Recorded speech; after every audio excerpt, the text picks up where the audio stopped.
6 have been announced. 22 books in different languages have been selected for the awards. Each award carries a cash prize of 10,000 rupees and a plaque.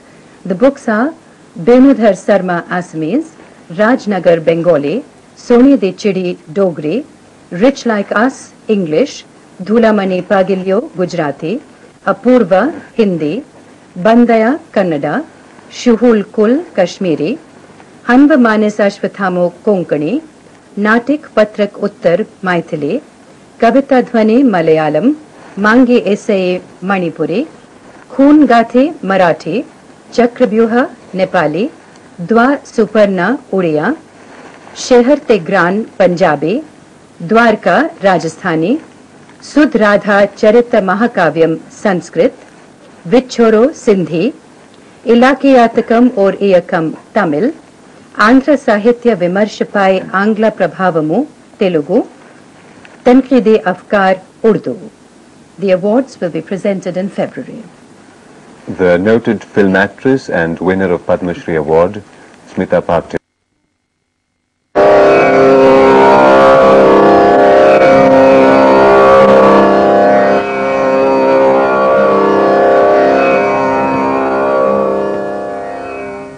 English సంవత్సరం జనవరితో ఆరంభిస్తుంది. Ovid అనేటటువంటి ఒక Roman కవి జానుస్ అనేటటువంటి ఒక జ్యోతిష్కుడిని అడిగట, సంవత్సరం జనవరితోనే ఎందుకు ఆరంభించాలి, ఇంకో మాసంతో ఎందుకు ఆరంభించకూడదు అని. అప్పుడు ఆ జ్యోతిష్కుడు చెప్పేట, జనవరికి ముందు మంచు ముసుగుతో ప్రకృతి ఆవరింపబడి ఉంటుంది. జనవరి రాగానే ఆ ముసుగు తొలగిపోతుంది, ప్రకృతి కలకల్లాడుతూ ఉంటుంది. అంచేత మనం సంవత్సరాన్ని జనవరితో ఆరంభించింది అంటామని చెప్పి ఆయన చెప్పేట.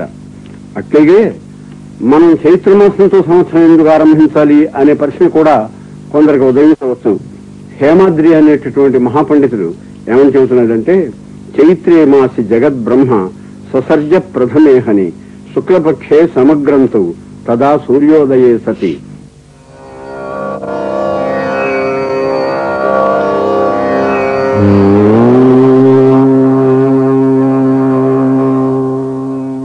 ఆ విజ్ఞానం అభినవ వేదకోశం, ఆ దివ్య రూపం తేజోమయ దైవస్వరూపం. బ్రహ్మశ్రీ సుందరరామయ్య వెంకటలక్ష్మమ్మల గర్భ సుక్తి ముక్తాఫలం.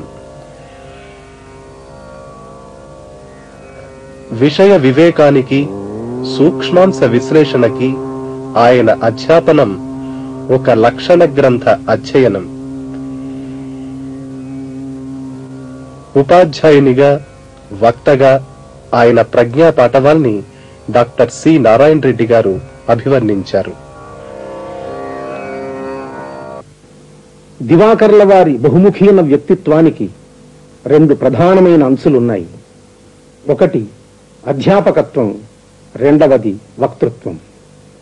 ఆయన ఎంతటి ఉత్తమ శ్రేణి అధ్యాపకుడో అంత ఉన్నత స్థాయి విమర్శకుడు. అధ్యాపకులందరూ సమర్థమైన ఉపన్యాసకులు, వక్తలు కాలేరు. ధారాళంగా ప్రసంగించే వక్తలందరూ తరగతి గదుల్లో సమర్థులైన అధ్యాపకులుగా రాణించలేరు. చాలా అపురూపమైన సమ్మేళనం ఇది. ఆ సమ్మేళనం గురువు గారి వ్యక్తిత్వంలో ఉంది, ఆయన సాహితీ మూర్తిలో ఉంది. ఆయన అధ్యాపనం రీతుల్ని నేను చవిచూసే అవకాశం విద్యార్థిగా, నాకు ఎంఏ తరగతి విద్యార్థిగా నాకు కలిగింది. ఏ విషయం చెప్పినా, భాషాపరమైందైనా, సంస్కృతిపరమైందైనా, సాహితీపరమైందైనా ఆయన క్షుణ్ణంగా చదువుకొని, ఇంతవరకు చదువుకున్నది మననం చేసుకొని, అవసరమైతే కొత్త అంశాలు క్రోడీకరించుకొని ఆయన క్లాస్కి వచ్చేవాడు. ఆ తర్వాత ఆయన ప్రత్యేకత ఏమిటంటే, తాను తెలిసిన విషయాన్ని స్పష్టంగా, నిర్దిష్టంగా చెప్పడం. కేవలం అనవసరమైన పదాడంబరంతో కొండల మీద నుంచి బండరాళ్లను దొర్లించినట్టు చెప్పడం ఆయన పద్ధతి కాదు. ఏది చెప్పినా పూసగుచ్చినట్లు చెప్పడం, మనసుకెక్కినట్లు చెప్పడం ఆయన విశిష్టమైన గుణం. అది మేము గమనించాం. కాబట్టి అధ్యాపకుడుగా ఆయన ఏ విషయాన్ని తీసుకున్నా ఎంత ధీరోదారంగా, ఎంత గంభీరంగా, ఎంత భావన పటువుగా చెప్పేవాడో అంత హాస్య రస సమ్మిళితంగా, ఛలోక్తి భరితంగా కూడా చెప్పేవాడు. గంటల తరబడిగా విద్యార్థులు కూర్చుంటే కదిలేవాళ్లు కాదు. కాబట్టి ఆయన అధ్యాపకుడుగా అంత గొప్ప పేరు సంపాదించాడు. ఇకపోతే తరగతి దాటితే, సభల్లోకి వెళితే, వేదికలపై ఎక్కితే ఆయన వాక్కుకు పరవశించని మైకు లేదు అని చెప్పాలి. ముఖ్యంగా ఈ జంట నగరాల్లోనే కాదు, ఆంధ్ర ప్రాంతంలో అనేక జిల్లాల్లోనే కాదు, ముఖ్యంగా ప్రధానంగా తెలంగాణలోని తాలూకాల్లో కొన్ని గ్రామాల్లో కూడా ఆయన సాహిత్యోపన్యాసాలు చేశాడు.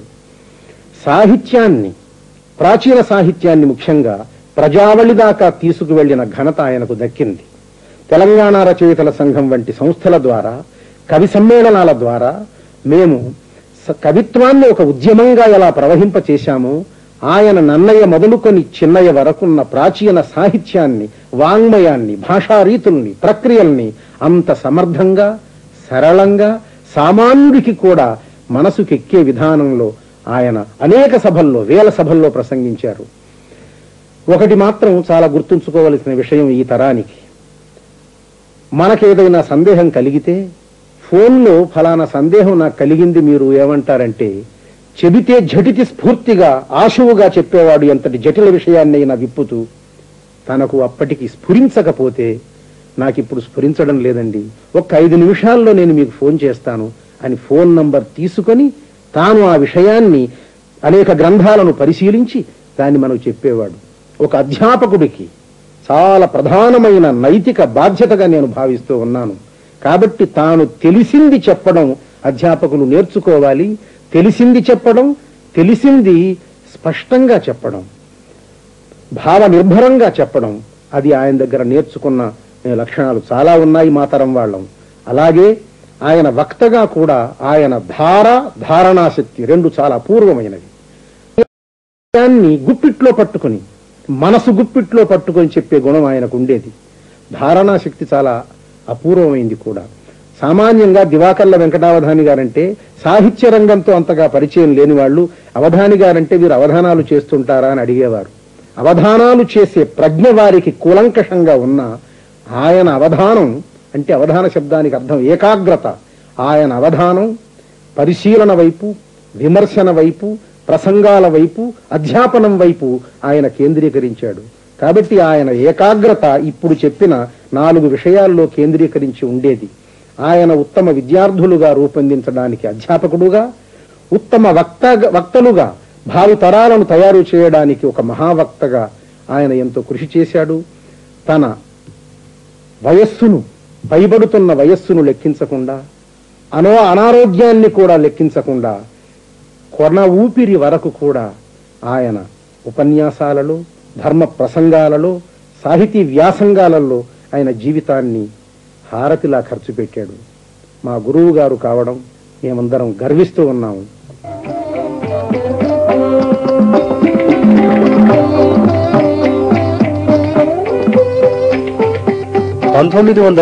లో జన్మించిన శ్రీ దివాకర్ల వారు 1934లో ఆంధ్ర విశ్వవిద్యాలయం నుండి బిఏ ఆనర్స్ పట్టా పుచ్చుకున్నారు. 36లో ఎంఏ ఆనర్స్ తరువాత 15 ఏళ్లు వాల్తేరులోనే పనిచేశారు. 51లో ఉస్మానియా విశ్వవిద్యాలయ తెలుగు శాఖలో చేరి అక్కడే గౌరవ ఆచార్యులుగా పదవీ విరమణ చేశారు. సాహిత్య ప్రచారకునిగా శ్రీ దివాకర్ల వెంకటావధాని గారి కృషి అగణితం అన్నారు డాక్టర్ జీవి సుబ్రహ్మణ్యం గారు.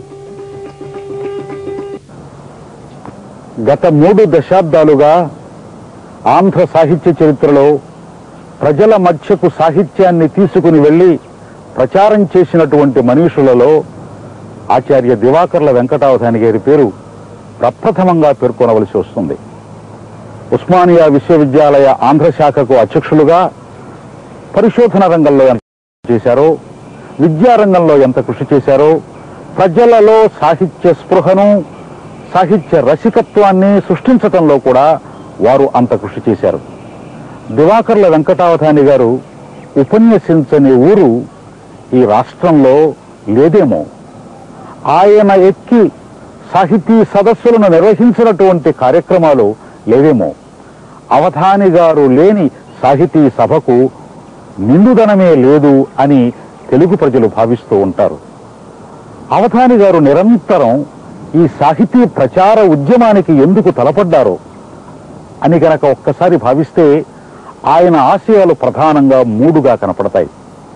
ప్రాచీన సాహిత్యంలోని గొప్పదనాన్ని వర్తమానంలో ఉన్న విద్యార్థులకు చెప్పాలి. వర్తమానంలో ఉన్నటువంటి విశేషాన్ని కూడా వర్తమాన ప్రజలకు వ్యాఖ్యానం చేసి చెప్పాలి. సాహిత్యం భవిష్యత్తులో ఎటువంటి పోకడలు పోవాలనో, ఎటువంటి విలువలను సంతరించుకోవాలనో వాటిని గురించిన అవగాహన కూడా సమకాలీన సమాజానికి అందించాలి. ఈ మూడు దృక్పథాలతో దివాకర్ల వెంకటావధాని గారు అనవరతము సాహిత్య ప్రచారాన్ని ఒక ఉద్యమంగా, ఒక దీక్షగా సాగించి అంత్యశ్వాస ఆడేంత వరకు ఆ సాహిత్య ప్రచారానికి అంకితం చేసుకున్నారు తమ జీవితాన్ని. ఒక్క ఉదాహరణ చెప్తాను. మొదటి తెలుగు ప్రపంచ మహాసభలు జరుగుతున్నప్పుడు, లాల్ బహదూర్ స్టేడియంలో లక్షలాది ప్రజలు సమావేశమై ఉన్నప్పుడు, ఆ ప్రారంభ సమావేశంలో ఆ అనంత ప్రజావాహిని ఉద్దేశించి మాట్లాడగలిగిన సాహితీవేత్త ఎవరు అని ప్రశ్నించుకుంటే అందరి హృదయాల్లో, ప్రభుత్వం హృదయంలో కూడా దివాకర్ల వెంకటావధాని గారే స్ఫురించారు.